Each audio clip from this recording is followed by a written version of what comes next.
श्रीमात्रे नमः। जय गुरुदेव।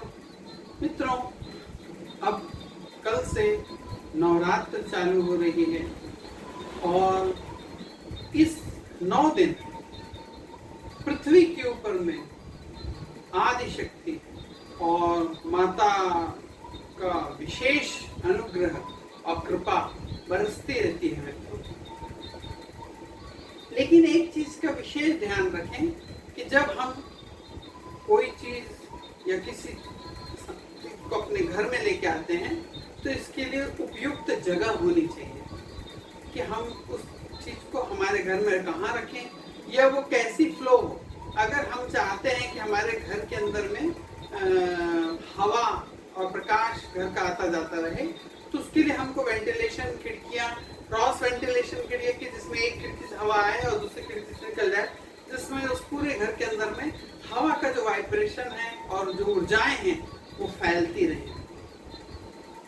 तो इसके लिए सबसे पहली चीज हमें करना चाहिए, नवरात्र का सारी जगह उपयोग प्रयोग तो हजारों बताए जाते हैं कि हमको क्या करना है, लेकिन नवरात्रि के पहले हम ऐसा क्या प्रयोग करें, ये हमें 1-2 दिन पहले बनाना था ये वीडियो, पर मित्रों कुछ व्यस्तता के कारण में ये हम ना बना पाए इसलिए। लेकिन आज 1 दिन पहले भी अगर हम दे रहे हैं, अगर रात तक भी आपके पास पहुंच जाता, हमारे भाइयों तक कल तक भी अगर ये पहुंचता है, जिस दिन पहुंचे आप उसी दिन करें।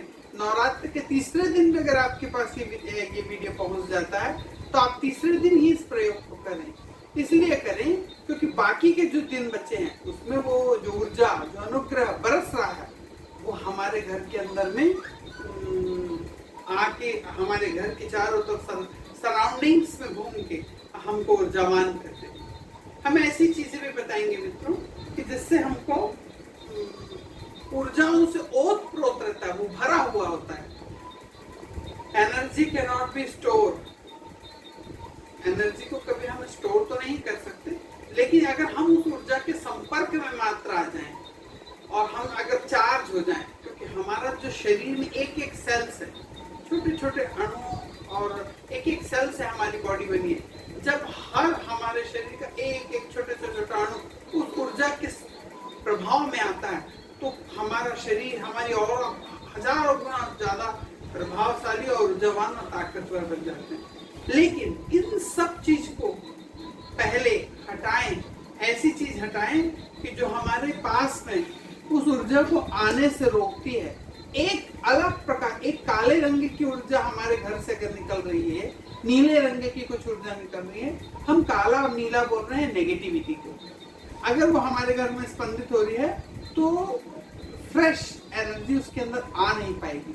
अगर हमने खिड़की अपनी खोल दी है, लेकिन अगर उसको उस कमरे के अंदर की जो नेगेटिव एनर्जी उसको निकलने के लिए अगर रास्ता नहीं रहेगा मित्रों, तो वो जो बाहर में ऊर्जा का फ्लो हो रहा है वो हमारे घर में कैसे आएगा। तो इसलिए सबसे पहला काम नवरात्र में सबसे पहला काम करना चाहिए कि हम ऐसा क्या करें, ऐसे 7-8 चीजें हमको क्या करना चाहिए जिस पे विशेष ध्यान देना चाहिए।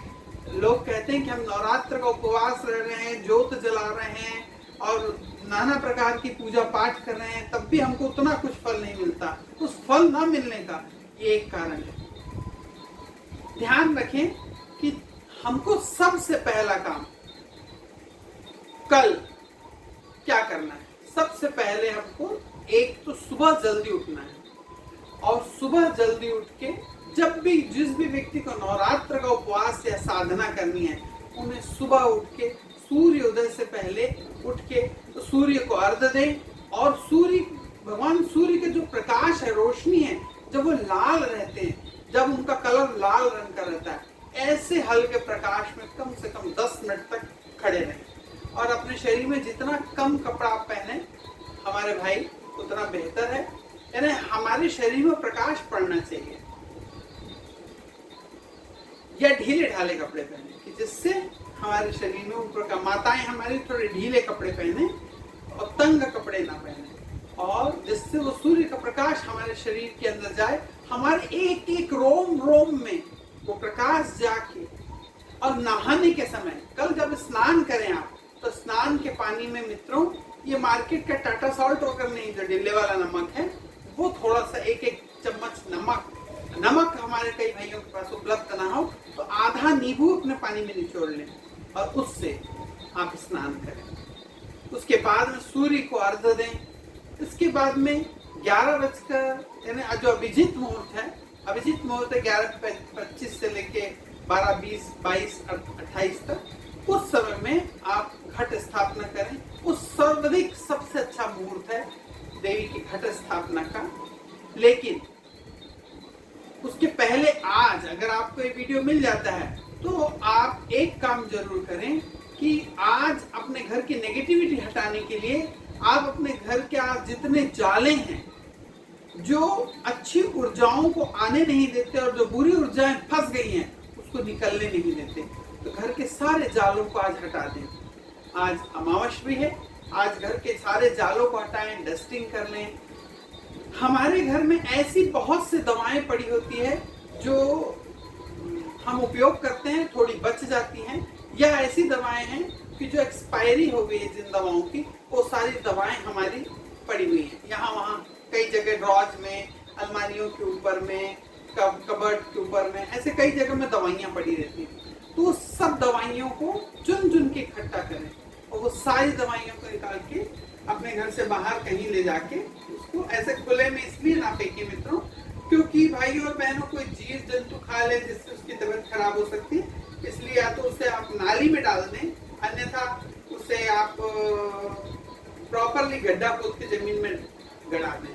हमारे भाई जो जिनके घरों में पेड़ पौधे हैं तो वो जो एक्सपायरी हुई दवाई है उसका भी एक उपयोग हो सकता है। आप पानी में उस दवाओं को घोल लें, स्प्रेयर में भर के अपने झाड़ों पे छींट दें, जैसे छोटे मोटे कीड़े मकोड़े, फंगस वगैरह इन्फेक्शन खत्म हो जाता है। हमारी जो एक्सपायर हुई दवाइयाँ हैं उनका उपयोग हो सकता है। बहरहाल ये इस उपचार में नहीं है झाड़ों के ऊपर दवाई डालना, या बाद में भी कभी कर सकते हैं, लेकिन अपने घर के अंदर से जो दवाई और दवाओं के पर्चे हमारे इधर घर भर में, ये टेस्ट की रिपोर्ट, वो टेस्ट की रिपोर्ट और ये डॉक्टरों की जितनी फाइलें हैं ये उधर बिखरी हुई हैं, ये सारी चीज को एक जगह रख के बंद कर दें, यानी वो दिखने में ना आए। हमारे घरों में कई जगह में क्रैक हुए या कुछ टूटे फूटे बर्तन इधर उधर रखे होंगे मित्रों, उन सबको नवरात्र से पहले निकाल दें। हमारे घर में जितने खोटे सिक्के पड़े हों आप ढूंढ के निकालें कि हमारे ड्रॉज में, अलमारी में जो सिक्के चल नहीं हैं, चलन से बाहर हैं, और जो खोटे हैं उन सारे सिक्कों को निकालें और जल प्रवाह करें। मित्रों, हमारे को सबसे पहले प्लस एनर्जी वाइब्रेशन जब होगा तो उस वाइब्रेशन का अनुग्रह को अपने घर में बुलाने के लिए भी तो कुछ चाहिए। सबसे पहले जब जगह बनेगी, जब नेगेटिविटी, जहाँ नेगेटिव स्पंदन हो रहा है, जब वहां से हटेगा तभी पॉजिटिविटी हमारे घरों के अंदर में प्रवेश करेगी। मित्रों, हमारे घरों के अंदर में नेगेटिविटी बहुत से प्रकार से आ सकती है। हम अपने घरों के अंदर बैठे हैं, बाहर कोई व्यक्ति किसी को गाली देते जा रहा है, कुछ गलत बात बोलते जा रहा है, वो टीवियों के अंदर में गलत समाचार हम सुनते हैं, पेपरों में पढ़ते हैं। पढ़ना ही तो एक स्पंदन है। जब वो स्पंदन हो रहा है, एक एनर्जी का स्पंदन हो रहा है, वहां पे वो चीज फैलने लग जाएगी। क्योंकि हम बहुत से वीडियोस में बताते हैं कि आप ऋणात्मक ऊर्जाओं को निकालें, तो हमारे कई भाइयों के दिमाग में आता है कि ऐसी कितनी ऋणात्मक ऊर्जा हमारे घर में बढ़ गई है। हम रोज सो रहे हैं, आज जब आप कल सुबह उठे तो अपने पूरे बेड के जितने चादर हैं जिनका उपयोग एक बार भी हो चुका है तो सारे अच्छे फ्रेश चादर डालें। आपके घर में बहुत सारी भभूत या कहीं कलाई हुई भभूत रखी होंगी, या कोई ऐसे कवच धागा कि कोई गंदा ताबीज किसी के पास पड़े होंगे जो किसी बाबा ने दे दिया, किसी ने जड़ी दे दिया। ये सारी जड़ी बूटी और जितने प्रकार के धागे वगैरह जो आपके घर में पड़े हैं, ये सारे सबको निकालें, ये सबको निकाल के बाहर विसर्जित कर दें। कई जगह ऐसा होगा कि कई जगह के फल, फूल, पत्ते हमारे घरों में रखे हैं, तो सब पुराने फूल पत्तों को निकाल के घर से बाहर करें, क्योंकि हमारे को अभी 9 दिन 9 डेज हमारे को माता का जो अनुग्रह और वाइब्रेशन होने वाला है, उस वाइब्रेशन को हमारे अपने तक खींच के लेके आना है। और हमारे घरों के अंदर हमारे साधनारत हमारे भाई जो साधना करेंगे, जब वो साधना करें तो स्पंदन हमको पता चलना चाहिए। मित्रों, जब आप ये सारी चीजें करते हैं अपने घर के अंदर में, तो आप देखेंगे कि जब आप ध्यान और पूजा में बैठते हैं तो आपके शरीर के पूरे रोए खड़े हो जाते हैं, एक एक रोआ रोआ खड़ा हो जाता है। तो इन सब चीजों को करें। ये इसका मतलब ही है कि प्लस एनर्जी आपके आसपास में वाइब्रेट हो रही है, तभी आपके शरीर का एक एक रोआ रोआ खड़ा हो जाता है और आपको बहुत अच्छा अंदर से शांति फील होती है, उत्साह फील होता है। मित्रों, और जो कल हमारा सुबह का जो एक उपचार है, जिसमें विशेष उपचार और स्वर्ण अंक में, उसको उसके बाद में स्नान करने के बाद में पहले वो पूरे घर में कर दें, क्योंकि जब आज आप कई हमारे ऐसे इंस्ट्रूमेंट पड़े होंगे, ऐसी घर में बंद चीजें, घड़ियां और ऐसे कई बंद इंस्ट्रूमेंट पड़े होंगे जिनका हम उपयोग नहीं करें, वो खराब हैं, तो उनको घर से सब बाहर निकालें। हमारे पास में मित्रों रद्दी, पेपर और बहुत से ऐसे बुक्स हैं जो सालों से उपयोग, पढ़ी नहीं गई, एक बार खोली नहीं गई। एक एक पन्ने के अंदर में बहुत सारे नेगेटिव एनर्जीज हवा के अंदर से वाइब्रेट हो के उसके अंदर घुस चुकी रहती है और वहां बंद, सालों से बंद पड़ी रहती है। तो वो सबको एक बार आज रात तक आप ये काम जरूर कर लें कि सारी चीजों को निकालें और अपने घर से साफ सफाई ये वाली पहली कर लें। और हमारे बहुत सी जगह में YouTube चैनलों में नमक के ढेर सारे उपचार भरे पड़े हैं कि हमारे घर के पोछा लगाने के समय में नमक डालें। लेकिन नमक हम जब डालते हैं तो डिल्ले वाला नमक, समुद्री नमक का ही प्रयोग करना है। अच्छा मित्रों, ये बताएं कि जब हम नमक डालते हैं तो ये नमक काम कैसा करता है? ये कहीं आपको सुनने के लिए ये काम कैसा करने वाला है? दरअसल बात है कि इस पूरी दुनिया में हम सबसे पहले जो कांटेक्ट में आते हैं, सूर्य, चंद्र, प्रकृति और पृथ्वी, इनके कांटेक्ट में हम सदा रहते हैं। पृथ्वी के कांटेक्ट में हम हमेशा रहते हैं मित्रों। हम वाहन चला रहे हैं, चल रहे हैं, उठ रहे हैं, बैठ रहे हैं, सब पृथ्वी के कांटेक्ट में। उसकी फील्ड बहुत ज्यादा होती है और पृथ्वी तत्व अगर हमारे शरीर के अंदर में बहुत ज्यादा रहेगा तो हम स्थिर रहेंगे। और दूसरी चीज है कि हमारे घर में धन भी स्थिर रहेगा। और इसीलिए वो जो नमक का पोछा लगाया जाता है वो मात्र इसलिए लगाया जाता है कि जो पृथ्वी के अंदर जो ऊर्जाएं बह रही हैं, और जब हम नमक का पोछा लगाते हैं तो जब पृथ्वी के अंदर जो ऊर्जाएं बह रही है वो हमारे जो फ्लोर है उससे 4 इंच, जैसे ही आप नमक का पोछा लगाते हैं तो आपकी पृथ्वी से 4 इंच ऊपर वो पृथ्वी की ऊर्जाएं बहना चालू हो जाती हैं। अब वो जमीन से ऊपर उठने लग गई, क्योंकि ऊपर से जो क्लींजिंग हुई है, जो धूल, मिट्टी या किसी प्रकार से डस्टिंग वगैरह होने के कारण वो ऊर्जा ऊपर नहीं उठ पा रही थी, नमक डालते से तो उसके ऊपर में क्लीन हुआ। जैसे हमारी माता बहनें नजर वगैरह उतारती हैं तो उसमें नमक का प्रयोग करते, तो वैसे ही है क्या जब आपने जमीन के ऊपर से उस पोछे को लगाया तो उस जमीन के ऊपर में 4 इंच ऊपर वो पृथ्वी की ऊर्जा उड़ने लगती है। उसके बाद में आप और एक काम करें कि सवेरे पोछा लगाने के बाद थोड़े से चावल ले लें और उस चावलों को जमीन में पटक के, हमने इसके पहले के हमारे कई प्रयोगों में, दैनिक उपायों में भी ये बताए हैं कि उस चावल को थोड़ा सा ऐसा चावल लेके ऐसे जमीन में ऐसा फेंकें कि वो थोड़ा सा उचकते हुए थोड़ी दूर तक जाए। जब आप इस चावल को डालते हैं तो वो जो जमीन के अंदर से निकली हुई 4 इंच जो ऊपर उड़ रही है अच्छी ऊर्जा पृथ्वी की, वो चावल के दाने डालने से वो कुछ समय तक, 2-4 घंटे तक वो वही बनी रहती है, नहीं तो कुछ समय के बाद में वापस चली जाएगी पृथ्वी के अंदर। तो जब चावल आप डाल देते हैं और जब आप नंगे पैर बिना किसी स्लीपर पहने जब आप उस पृथ्वी तत्व के कांटेक्ट में आते हैं, जब आप उस पर पैर रख के अपने घर में चलते हैं तो आपके पूरे पंजों में पृथ्वी तक 4 इंच तक, आपके एड़ी तक आप भीगे रहते हैं, यानी पृथ्वी तत्व की ऊर्जाओं में आप भीगे हुए हैं। मित्रों, पृथ्वी तत्व इतना ज्यादा स्ट्रांग है कि ये हमारी स्थिर संपत्ति बहुत बढ़ाता है। जिन भी भाइयों को हमें स्थिर संपत्ति चाहिए उनको पृथ्वी तत्व के कांटेक्ट में रहना ही पड़ेगा। तो जरूर हमारी स्थिर संपत्ति बने की बाग बगीचे, बिल्डिंग, कई घर, बहुत सारी हमारी प्रॉपर्टी जिनको बनाना है तो उन्हें पृथ्वी तत्व के कांटेक्ट में रहना पड़ेगा। तो आप उसको पोछा लगाएं। एक वीडियो हम इस पृथ्वी कांटेक्ट के ऊपर, पृथ्वी कांटेक्ट हम कैसे बढ़ाएं कौन कौन सी तिथियों में बढ़ाएं, इसके ऊपर एक हम जरूर इस पे वीडियो डालेंगे मित्रों।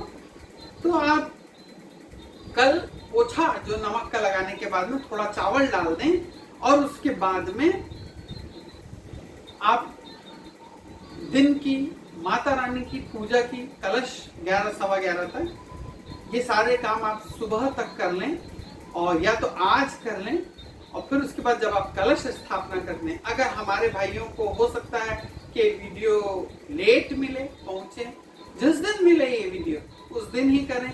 जब आप इन देवी का पाठ करेंगे और पूजा करेंगे तो वाइब्रेशन आपके घर में बना ही रहेगा और दिन दुगनी रात चौगनी आपकी तरक्की करेगा। और मित्रों एक चीज और विशेष है कि इन वीडियो को आप अपने तक सीमित न रखें। सोचें कि हम आपके लिए इतने अच्छे वीडियोस लाते हैं, केवल आप स्वार्थवश वीडियो, न मैं अपने साथ इन उपायों को और उपचारों को, अपनी विद्या को ले जा सकता हूँ, ना आप मुझसे सुन के अपने साथ ले जा सकते हैं, ये यही छूट जाना है। तो अगर हम किसी के काम आ सकें, हम अगर किसी को बता सकें, और अगर हमारे बताए हुए उपचारों से मित्रों अगर उस व्यक्ति को फायदा होता है और वो सुखी होता है, तो निश्चित उसके मन से जो खुशी और आशीर्वाद मिलेगा वो माता रानी का ही अनुग्रह है जो आपके ऊपर बरस रहा है। और मित्रों कल हम एक वीडियो डालेंगे जिसमें आपको देवी का स्त्रोत, एक ऐसा स्त्रोत देंगे जो अगर आप 90 दिन तक अगर सुनते हैं, रोज 2 से 3 बार सुने तो अति उत्तम, वरना 2 बार तो सुने ही। अगर आप ऐसा इसको रोज सुनते हैं तो आप देखेंगे कि महालक्ष्मी जरूर और जरूर आप पे प्रसन्न होंगी। ऐसा हो ही नहीं सकता कि महालक्ष्मी प्रसन्न। और उस स्त्रोत को आप दीपावली, धनतेरस, नरक चौदस, ये जो दिन आएंगे उस दिन पूरा दिन चलने दें, उसको बार बार रिपीट करके सुने, दिन भर उन स्त्रोतों को चलने दें, और आप देखेंगे कि 90 दिन के बाद में आप फिर बात कर सकते हैं। आप अपने को 90 दिन के पहले और 90 दिन के बाद आपके अंदर क्या परिवर्तन हुआ ये आप महसूस कर सकते हैं। और साल भर अगर आपने ये कर लिया तो आप देखेंगे मित्रों।